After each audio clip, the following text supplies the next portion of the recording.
इनके इस नेकी के काम में अब्दुल साहब इन्होंने सबसे वाजिबुल एहतराम शागिर्द है कि जो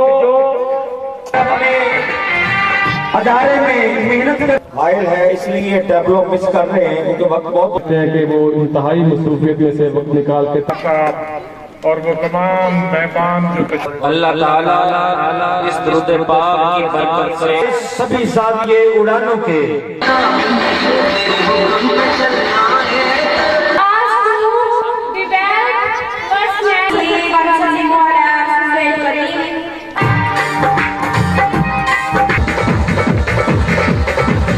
क्लास के तमाम स्टूडेंट्स